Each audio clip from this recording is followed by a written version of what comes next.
Hi guys, welcome to my channel. അങ്ങനെ നമ്മുടെ കാറ്റത്തെ കിളിക്കൂടിൽ സുഭാഷ് ഏട്ടൻ കിച്ചണിൽ വർക്ക് ചെയ്യായിരുന്നു കേട്ടോ. നിധി ആണെങ്കിൽ ഡ്രസ്സെല്ലാം മടക്കി വെക്കുന്നുണ്ട് റൂമിൽ. സുഭാഷ് ഏട്ടനാണെങ്കിൽ കിച്ചണിൽ വർക്ക് ചെയ്യുമ്പോൾ ഒരു പാട്ടും വെച്ചിട്ടുണ്ട് കേട്ടോ. പക്ഷേ ആ പാട്ട് റിപ്പീറ്റ് ചെയ്തുകൊണ്ട് തന്നെയാണ് കേൾക്കുന്നത്. അപ്പോൾ നിധി ചിന്തിക്കുന്നുണ്ട്, എന്താ അപ്പം സുഭാഷ് ഏട്ടൻ ഈ പാട്ടിന് റിപ്പീറ്റ് ചെയ്യുന്നത്, അതിന് സുഭാഷ് ഏട്ടന് വല്ല വിഷമമുണ്ടോ എന്നൊക്കെ ഓർത്തിട്ട് അവൾ കിച്ചണിലേക്ക് വരുമ്പോൾ സുഭാഷ് ഏട്ടൻ എവിടെയോ നോക്കി ഭയങ്കര ആലോചനയിലാണ് കേട്ടോ. അത് കണ്ടപ്പോൾ നിധി ചോദിക്കുന്നുണ്ട്, എന്താ സുഭാഷ് ഏട്ടൻ എന്ത് പറ്റി ഒരേ പാട്ടിനെ 2 തവണ കേൾക്കുന്നത്? അപ്പോൾ സുഭാഷ് പറയാണ്, ഒന്നുമില്ല മോളെ, ഞാൻ എന്തോ ഓർത്ത് നിന്നപ്പം പെട്ടെന്ന് ആ പാട്ടിൻ്റെ വരികൾ സ്കിപ്പായിപ്പോയി, അപ്പോൾ ഓർത്തു ഒന്നുകൂടെ കേൾക്കാമെന്ന്, അങ്ങനെ ഇട്ടതാ. അപ്പോൾ അവൾ പറയുന്നുണ്ട്, സുഭാഷ് ഏട്ടൻ എന്താ പറ്റിയത്, എന്തെങ്കിലും പ്രശ്നമുണ്ടോ, എന്താ ഇങ്ങനെ ചിന്തിച്ചിരിക്കുന്നത്? അപ്പോൾ സുഭാഷ് പറയാണ്, ഒന്നുമില്ല മോളെ, പക്ഷെ എന്തോ ഒരു പേടി പോലെ. ആ കുട്ടി ആദ്യം കല്യാണം വേണ്ടാന്ന് പറഞ്ഞതായിരുന്നല്ലോ, പിന്നെയും അവർ തിരിച്ചു വന്നപ്പം എനിക്കറിയില്ല എന്താണ് അതിൻ്റെ അർത്ഥം എന്നുള്ളത്. എൻ്റെ അനിയന്മാരെല്ലാവരും കൂടെ ഓക്കെയാണ്, അവർക്ക് താല്പര്യമുണ്ട്, അതുകൊണ്ടാണ് ഞാൻ പിന്നെ ഒന്നും കൂടെ ഓക്കെ പറഞ്ഞത്. എന്നാലും എനിക്കൊരു പേടി. അവർ വാശിയിലാണ്. കാരണം സുനന്ദേൻ്റെ കല്യാണത്തിന് മുന്നേ എൻ്റെ കല്യാണം നടത്താൻ എന്തിനാ അതിൻ്റെയൊക്കെ ആവശ്യം? അത് കേട്ടപ്പോൾ നിധി പറയുന്നുണ്ട്, അതിനെന്താ സുഭാഷ് ഏട്ടാ, അത് ഓർക്കണ്ട, കാരണം സുനന്ദയെക്കാട്ടി മുന്നേ സുഭാഷ് ഏട്ടൻ കല്യാണം നോക്കുന്നില്ലേ, പിന്നെന്താ പ്രശ്നം? അങ്ങനെയൊന്നുമില്ല, നമുക്ക് കല്യാണം വേഗം റെഡി ആവുകയാണെങ്കിൽ നടത്താമല്ലോ, അത്രയേ ഉള്ളൂ, വേറെ ഒന്നും സുഭാഷ് ഏട്ടൻ ചിന്തിക്കേണ്ട. അപ്പോൾ സുഭാഷ് വീണ്ടും പറയാണ്, എന്നാലും ആ കുട്ടി എൻ്റെ അടുത്തൊരു കണ്ടീഷൻ പറഞ്ഞിട്ടുണ്ടായിരുന്നു, പക്ഷെ അതെന്നെക്കൊണ്ട് അംഗീകരിക്കാൻ പറ്റാത്തൊരു കാര്യമാണ്. അതായത് അവൾക്ക് കൂട്ടുകുടുംബം ഇഷ്ടമല്ല, കല്യാണം കഴിഞ്ഞ് കഴിഞ്ഞാൽ ഇവിടുന്ന് മാറി താമസിക്കണം എന്നാണ് അവൾ പറഞ്ഞത്. അത് കേട്ടപ്പോൾ തന്നെ ഞാൻ അവളോട് പറഞ്ഞതൊന്നും എനിക്ക് പറ്റില്ല, അങ്ങനെയാണെങ്കിൽ ഈ കല്യാണം വേണ്ടാന്നും പറഞ്ഞ് ഞാൻ പോകുന്നതാണ്. എന്നിട്ട് ഓക്കെ പറഞ്ഞു. പക്ഷേ വീണ്ടും 3 മാസത്തിന് ശേഷം ഇങ്ങനെ ഒരു കല്യാണാലോചന വീണ്ടും അവർ കൊണ്ടുവരാന്നുണ്ടെങ്കിൽ അതിലെന്തെങ്കിലും കാണില്ലേ? ഇനിയിപ്പോൾ കല്യാണം കഴിഞ്ഞിട്ട് അവരങ്ങനെ ഒരു കണ്ടീഷൻ വെക്കുകയാണെങ്കിൽ എന്ത് ചെയ്യും? പിന്നെ എന്തെങ്കിലും ചെയ്യാൻ പറ്റുമോ? അത് കേൾക്കുമ്പം നിധിക്ക് വല്ലാത്ത പേടിയാവുന്നുണ്ട് കേട്ടോ. കാരണം ഈ സത്യം അവർക്ക് അറിയാലോ, സുഭാഷ് ഏട്ടനിൽ മറച്ചു വെച്ചിട്ടാണല്ലോ അവർ ഈ കളി കളിക്കുന്നത്. അവൾക്ക് നല്ല ടെൻഷനും പേടിയും സങ്കടമൊക്കെ വരുന്നുണ്ട്. അപ്പോൾ സുഭാഷ് പറയാണ്, എന്തായിരിക്കുമല്ലേ അവരുടെ മനസ്സിൽ, കല്യാണം കഴിഞ്ഞിട്ട് വല്ലതും അങ്ങനെ പറയുകയാണെങ്കിൽ ആകെ പെട്ടുപോയില്ലേ?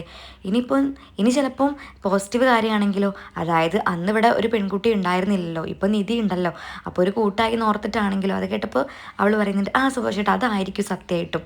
അപ്പോൾ സുഭാഷ് പറയുന്നുണ്ട്, അങ്ങനെയാണെങ്കിൽ കൊള്ളായിരുന്നു, ഇതെല്ലാം നീ വന്നു കയറിയതിൻ്റെ ഭാഗ്യമാണ്, നിധിയുടെ ഭാഗ്യമായിരിക്കും ഇതൊക്കെ എന്നൊക്കെ പറയാട്ടോ. അപ്പോൾ അവൾ ചിരിക്കുന്നുണ്ട്. എന്നിട്ട് സുഭാഷ് ഏട്ടൻ വീണ്ടും പറയാണ്, എന്നാലും അതല്ലല്ലോ, എനിക്ക് ആ സംശയം അങ്ങോട്ട് വിട്ടു മാറുന്നില്ല. അപ്പോൾ നിധി പറയുന്നുണ്ട്, സുഭാഷ് ഏട്ടൻ എന്തിനാ വേണ്ടാത്ത കാര്യങ്ങളൊക്കെ ആലോചിക്കുന്നത്? അങ്ങനെയൊന്നും വരില്ല, സുഭാഷ് ഏട്ടന് നല്ലത് വേണ്ടിയിട്ടല്ലേ ഇവിടെ എല്ലാവരും ആഗ്രഹിക്കുള്ളൂ, അതുകൊണ്ട് സുഭാഷ് ഏട്ടൻ വേണ്ടാത്ത കാര്യങ്ങളൊന്നും ആലോചിക്കേണ്ട എന്നും പറഞ്ഞിട്ട് അവൾ സുഭാഷ് ഏട്ടനെ കൂളാക്കിയിട്ട് പുറത്തേക്ക് ഇറങ്ങാണ് കേട്ടോ. അങ്ങനെ അവൾ വാതിൽക്കൽ നിന്നിട്ട് ഇങ്ങനെ ആലോചിക്കുകയാണ്, ഒരു കല്യാണം നടത്താൻ ഇത്രയും വലിയ കള്ളം പറയേണ്ട ആവശ്യമുണ്ടോ? ഇനിയിപ്പോൾ ഞാനിതിന് കൂട്ടുനിന്ന് പറയുമോ എന്നൊക്കെ പറഞ്ഞിട്ട് അവൾക്ക് ഭയങ്കര വിഷമമാവാണ് കേട്ടോ.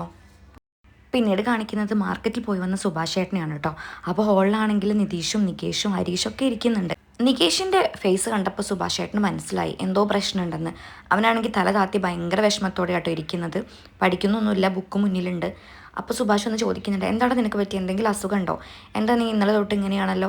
അത് കേട്ടപ്പോൾ നികേഷ് പറയുന്നുണ്ട്, ഇല്ല ഏട്ടാ, എനിക്കൊരു പ്രശ്നമില്ല, ഏട്ടന് തോന്നിയായിരിക്കും, ഞാൻ നിന്നെ ഇന്നും ഇന്നലെയായിട്ട് കാണുന്നതല്ലല്ലോ, എനിക്കറിയാമല്ലോ എന്തോ പ്രശ്നമുണ്ട്, പറ, എന്തെങ്കിലും അസുഖം ഉണ്ടോ? എടാ സുധീഷവൻ എന്തോ പ്രശ്നമുണ്ട്. അപ്പോൾ സുധീഷ് പറയുന്നുണ്ട്, ഇല്ല ഏട്ടാ, അങ്ങനെയൊന്നുമില്ല, ഞാനെന്താ അവനെ ഇപ്പോൾ കാണുകയാണല്ലോ, അവൻ്റെ മുഖത്ത് എന്തോ പ്രശ്നമുണ്ട്, അവന് ഭയങ്കര സങ്കടത്തിലാണ്, നിനക്ക് എന്തെങ്കിലും അസുഖം ഉണ്ടോ? പിന്നെ നിധി വന്നപ്പോഴേക്കും കേട്ടോ. അപ്പോൾ നിധിനോട് ചോദിക്കുന്നുണ്ട്, നിന്നോട് എന്തെങ്കിലും പറഞ്ഞോ? അപ്പോൾ അവൾ പറയുന്നുണ്ട്, ഒന്നുമില്ല, അവൾക്ക് നല്ല കുറ്റബോധം ഉണ്ട് കേട്ടോ ഇതൊക്കെ പറയുമ്പം. അപ്പം സുഭാഷ് പറയുന്നുണ്ട്, കാര്യമായിട്ട് എന്തോ അവന് പറ്റിയിട്ടുണ്ട്, നികേഷ് ഞാൻ നിനക്കൊരു സാധനം ഉണ്ടാക്കി തരാം. അത് കേട്ടപ്പോൾ അവൻ പറയുന്നുണ്ട്, വേണ്ട ഏട്ടാ, ഞാനിപ്പോൾ നീട്ടിട്ടല്ലേ ഉള്ളൂ, എനിക്കിനി പല്ല് തേക്കാണ്ട്. അത് കേട്ടപ്പോൾ സുഭാഷ് പറയുന്നുണ്ട്, എടാ എന്താന്ന് ഞാൻ പറഞ്ഞിട്ടില്ലല്ലോ, അപ്പോഴേക്കും നീ വേണ്ടാന്ന് പറയാം, എന്നോക്കെ ഞാൻ നിനക്ക് ഇടിയപ്പം ഉണ്ടാക്കി തരാം, അതുപോലെ ഇന്ന് ബ്രേക്ക്ഫാസ്റ്റിന്. അപ്പോൾ നികേഷ് പറയാണ്, ഏട്ടൻ്റെ ഇഷ്ടം. അത് കേട്ടപ്പോൾ സുഭാഷ് പറയുന്നുണ്ട്, കണ്ടോ, അവൻ ഒരിക്കലും അങ്ങനെ പറയാത്ത ഒരാളാണ്, ഇടിയപ്പം 4 നേരം കിട്ടിയാലും അത്രയും സന്തോഷം, അവനാണോ അങ്ങനെ പറയുന്നത്, ഇവന് കാര്യമായിട്ട് എന്തോ പറ്റിയിട്ടുണ്ട് എന്നും പറഞ്ഞ് നിൽക്കുമ്പോഴാണ് നിധിയുടെ ഫോണിലേക്ക് ഒരു കോൾ വരുന്നത്. അപ്പോൾ അത് കവിതയായിരുന്നു കേട്ടോ. അപ്പോൾ കവിത പറയുന്നുണ്ട്, ഞാൻ സുഭാഷ് ചേട്ടനെ വിളിച്ചിട്ടുണ്ടായിരുന്നു, പക്ഷേ എടുത്തില്ല, അവിടെ ഉണ്ടെങ്കിൽ ഒന്ന് കൊടുക്കാവോ എന്ന്. അങ്ങനെ അവൾ സുഭാഷ് ചേട്ടന് ഫോൺ കൊടുക്കുകയാണ്. അപ്പോൾ സുഭാഷ് പറയുന്നുണ്ട്, ഞാൻ എന്ത് സംസാരിക്കുകയാണ്? അപ്പോൾ അവരൊക്കെ നിർബന്ധിക്കുകയാണ്, എന്തെങ്കിലുമൊക്കെ പറയും സുഭാഷ് ചേട്ടൻ, മാറി നിന്ന് സംസാരിക്കുക. അങ്ങനെ സുഭാഷ് ഫോണും കൊണ്ട് പുറത്തേക്ക് പോവാണ് കേട്ടോ. നികേഷിൻ്റെ ഫേസിൽ മാത്രം സന്തോഷമൊന്നുമില്ല, അവൻ തല താത്തിരിക്കുകയാണ്. അങ്ങനെ സുഭാഷ് ചേട്ടൻ ഫോണും കൊണ്ട് പുറത്തേക്ക് പോയിട്ട് സംസാരിക്കുകയാണ് കേട്ടോ. അപ്പം കവിത പറയുന്നുണ്ട്, ഇത് കറങ്ങി തിരിഞ്ഞ് നമ്മളടുത്തേക്ക് വരുന്ന ഞാൻ ഒരിക്കലും പ്രതീക്ഷയില്ല. അപ്പോൾ സുഭാഷും ചിരിക്കുന്നുണ്ട് കേട്ടോ. എന്നിട്ട് അവൾ പറയാണ്, എനിക്കൊരുപാട് ആലോചനകൾ വന്നു, പക്ഷേ എനിക്കൊന്നും അങ്ങോട്ട് ബോധിച്ചില്ല, എനിക്ക് ബോധിക്കുന്നത് വീട്ടുകാർക്കും പറ്റിയില്ല, വിളിച്ചില്ല. എനിക്ക് നിങ്ങളെ ഭയങ്കര ഇഷ്ടപ്പെട്ടു, പക്ഷെ നിങ്ങളോട്ട് വിളിച്ചതുമില്ല, പിന്നെ നിങ്ങളന്ന് വേണ്ടാന്ന് പറഞ്ഞതുമാണ്. പക്ഷെ എങ്ങനെയോ എനിക്ക് ഇത് വേണമെന്ന് തോന്നിയതാണ് ഞങ്ങൾ പിന്നെ അങ്ങോട്ട് വന്നതെന്നൊക്കെ അവളിങ്ങനെ പറയാണ് കേട്ടോ. എന്നിട്ട് പറയുന്നുണ്ട്, നിങ്ങൾ എന്നെ പരിപ്പോട ഉണ്ടാക്കാൻ പഠിപ്പിച്ചില്ലേ, ആ ഇന്നസെൻസാണ് ഞങ്ങൾക്ക് ഇഷ്ടപ്പെട്ടത്. അപ്പോൾ സുഭാഷ് ചിരിക്കുകയാണ്. പിന്നീട് അവർ അങ്ങോട്ടും ഇങ്ങോട്ടും നന്നായിട്ട് സംസാരിച്ച് ചിരിക്കുന്നുണ്ട് കേട്ടോ. സുഭാഷായിട്ട് സംസാരിക്കുന്നത് കാണാനായിട്ട് പുറത്തേക്ക് നിധിയും നികേഷും ഹരീഷും സുധീഷും വരുന്നുണ്ട് കേട്ടോ. അപ്പോൾ ചിരി കണ്ടപ്പോൾ അവർ പറയുന്നുണ്ട്, ഭാഗ്യത്തിന് അവളൊന്നും പറഞ്ഞില്ല എന്നൊക്കെ പറഞ്ഞ് അവർ ചിരിക്കുകയാണ് കേട്ടോ. അങ്ങനെ നിധി അവരോട് അകത്തേക്ക് വന്നു പറഞ്ഞിട്ട് അവരെ കൂട്ടിക്കൊണ്ടുപോവാണ്. അങ്ങനെ സുഭാഷേട്ടൻ പിന്നെ ഒരുപാട് കാര്യങ്ങൾ സംസാരിക്കുന്നുണ്ട്, കൂട്ടത്തിൽ ഭയങ്കരമായിട്ട് ചിരിക്കുന്നുണ്ട്.